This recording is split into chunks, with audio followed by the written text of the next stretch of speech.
Arizona. Hope you're having a super fantastic sparkling day.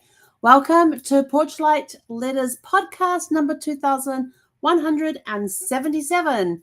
It is 14 days from today, 2 weeks from today, when we're going to be celebrating 2,191 episodes of 2,191 days of consecutive lives. So make sure you put on your calendar to be here on July 31st. We have a special guest coming in. We have a surprise for those who watch live. It is only available for those who watch live. We have a very special thing happening, and you have to be present to take advantage of it. So mark your calendars, July 31st, episode 2191. It is the end of our, we'll be celebrating the end of 6 years. August 1st starts year 7. What are we doing in year 7? I have no clue. Seriously, I have no clue. I was talking with Casey the other day on Tuesday. And I said, we're going to be talking about what's coming up in year 7. And I have absolutely no idea what I'm going to be doing. We're only just over 2 weeks away and I've got no idea. But anyway, that's another story for another day. So tonight in episode 2177, we're going to be we're continuing our The Light You Carry series, and this is night 4, and we're talking about lighting the way for others. So, stretch the neck a little bit. I've had a very busy day today. A lot of work's got done, but I'm not telling you about that till Saturday. So I have news on Saturday, which you will need to tune in to hear what the news is on Saturday. There has been some hints dropped about it on social media. So if you can find those hints, you'll kind of know what we're talking about. But join us on Saturday evening. The episode, what episode is that going to be? 2179. It's going to be on Saturday the 19th. And because we've got some really cool news. I'm super, super excited about it. And my poor dog is not sure what the hell's happening. But that will be explained on Saturday. And we also have a Zephy update that night too. I don't know yet. Anyway, The Light You Carry. This is episode 4 called Lighting the Way for Others. All right, let's get some. All right. Sometimes your light isn't just for you. It's the lantern someone else needed. The quiet warmth that says, you are not alone. And you're not. The living example of rising, loving, and continuing on. So, yeah.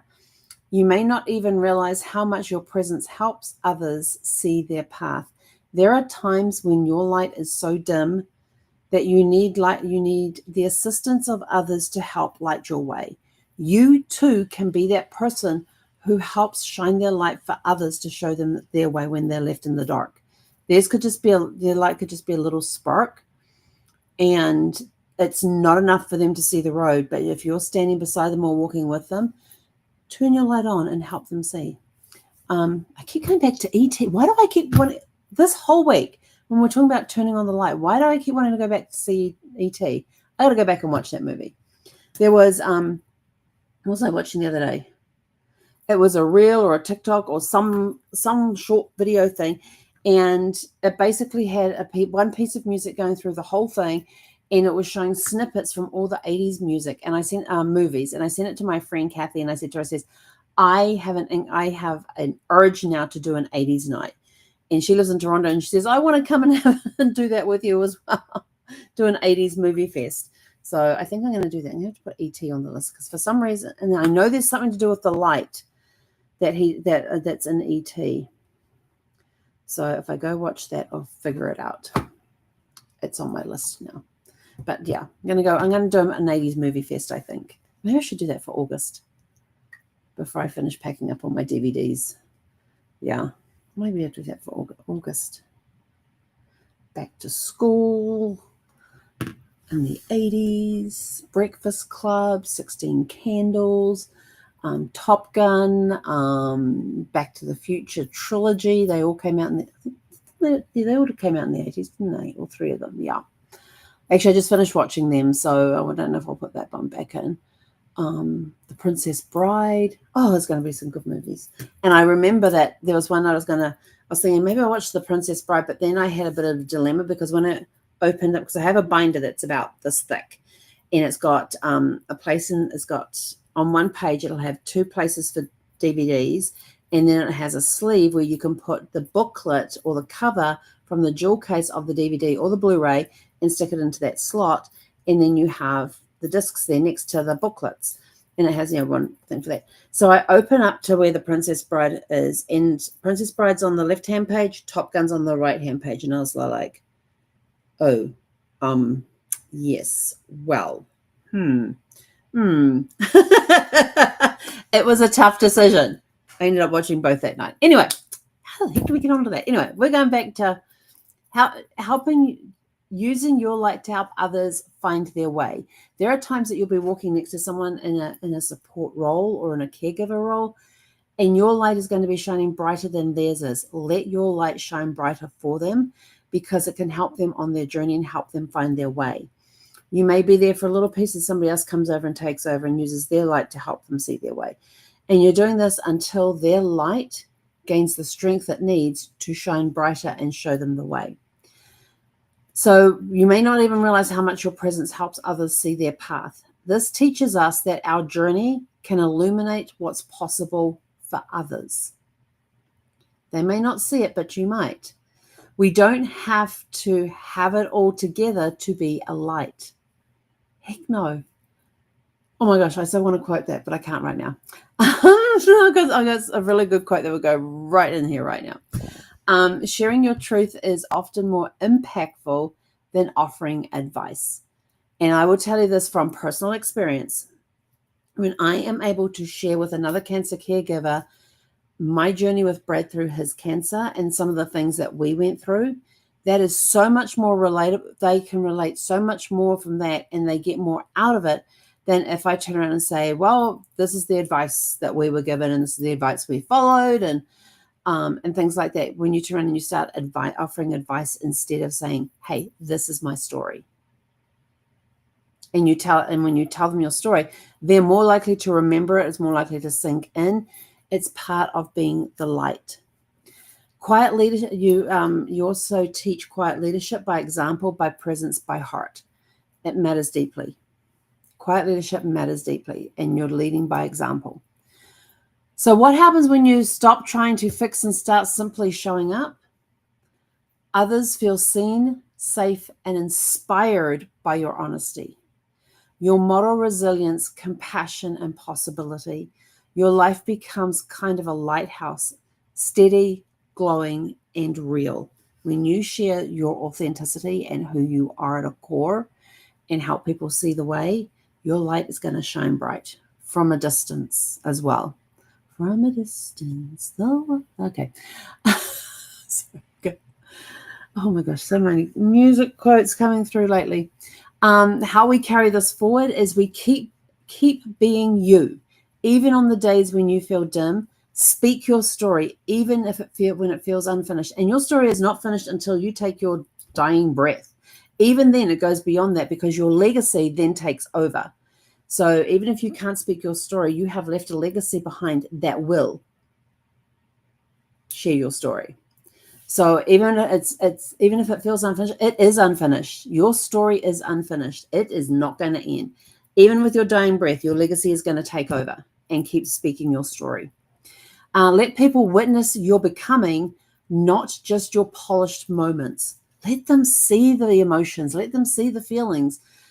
And I know that that's a really hard thing to do, but there is times when I'm in my mastermind call and on the mastermind call in the group and somebody's going through something and it just touches me in such a way that I get emotional about it. And what do? I usually go and turn my camera off and get myself back together again. But there are times I just forget about the camera.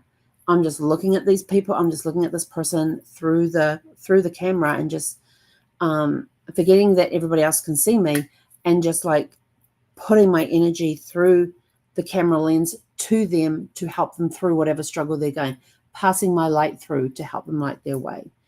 But, let them see, maybe not the major meltdowns, but at least let them see you get emotional on some things. There's times that you guys are watching me and I suddenly get tripped up and emotional. So that's okay. It's showing you the real me. I'm being authentic. It's part of who I'm becoming. And remember, your light might be a signpost for someone else's turning point. They're going along their road, and your light may be the signpost to say, go this way. And if you're not shining your light, they miss that turn off. And now where do they end up? I know, crazy, huh? So on your legacy connection, every time you walk in truth, you offer a roadmap. Every time you rise again, you whisper, you can too. You don't need to be famous or loud to leave a legacy. People go, oh, but I'm not an influencer. I'm not famous. I need to do that. No, you don't. You just need to be you. So a lot of people don't get these days is just be who you are. Don't try to be like this person over here that's got blah, blah, blah, blah, blah. And don't be trying like that. Be who you are. Do what you do best. Your talents are your talents. They're not somebody else's talents. You might see that somebody's a great singer over here and you want to become a singer too. You can, and you might have a great voice. You can ask them for advice, but don't try to be like them. Be who you are. When you are you and you are standing in your authenticity, you have so much more power than when you try to imitate somebody else. Unless you're one of those comedians that can change the voices, then you totally get that. But for the average everyday person, if you want to be a singer, talk to somebody who is a successful singer. Find out some of the struggles that they went through. What are some hints and tips that they have that might help you on your journey? Don't try to emulate. Don't try to be them. Be you. Let your light shine, because your talent will come out in its own unique way. You just need to light the way wherever you stand. And now we've got 4 reflection questions for you to put into your journal. I'm so glad I got 2 copies of this because I can show you the one that I'm not using instead of the one I am using. So if you don't have a copy and would like one, just scan the QR code that's up here in the top right-hand corner and left-hand corner, and it will take over to the place on Amazon where you can then order your copy. So your 4 reflection questions are, who has lit the way for you in the past? Think back. Who has shown you, who has shined their light for you to be able to see your way? Number 2, how might your story or presence offer hope to someone else right now? My gosh. And I will, okay, I'm going to get on a little soapbox here about your story. Your story is unique. Your story is important. There are people out there that need to hear it. Let me say that again. You have a story. Your story is unique. There are people out there who need to hear it. And you might think, oh, but you had a husband who died from cancer. You went through this. You went through that. Yeah, that's my story. And I will tell you this. I used to go to conferences and I would be sitting in the audience and I'd hear people up on stage telling their story. And I'm like, well, they've got a really good story. Oh, my story's not that good. Until I stopped myself and went, hang on, I have a story to tell. You might not think it is a story to tell until you start looking back and seeing what your story actually is. You know, how many times did you move as a child? Were you born and raised in the same house? Do you still live there today? Were you born and raised around the world, around the country? How many schools did you go to? How many friends did you have? Did you have any friends who, did you get into any trouble while you were in school? Were the police involved in anything? You will be surprised when you go back and you look at your story and you go, wow, I actually do have a story. Trust me, everybody has a story that needs to be told, because there is somebody out there who needs to hear your story. So stop going, I don't have a story to tell. Start looking at your story. And sometimes there'll be stuff that you don't remember from your story until somebody comes along and they're having an issue that is similar to one that you had growing up or might have had a few years ago that you had forgotten about. And all of a sudden you're sort of like, oh, hang on, let me tell you about the time that happened to me and what I did to get out of it, or what happened to us, so that they have some idea of what to expect. So how might your story or presence offer hope to someone else right now? Your story is important. Your story is unique. Somebody out there is waiting to hear your story. So start telling it. Okay, that was only question number 2. All right, question number 3. What does it mean to lead by example? I'll leave you to figure that one out. What does it mean to lead by example? Number 3, where can you show up more honestly this week? Simply by being real. And our closing thoughts for this evening: shine in your own direction, not to impress, but to guide. You never know who's watching and finding their own courage because of you. And with that, we are out of here. We'll be back tomorrow evening at 6 p.m. Pacific. So go out, have a super fantastic, sparkling evening.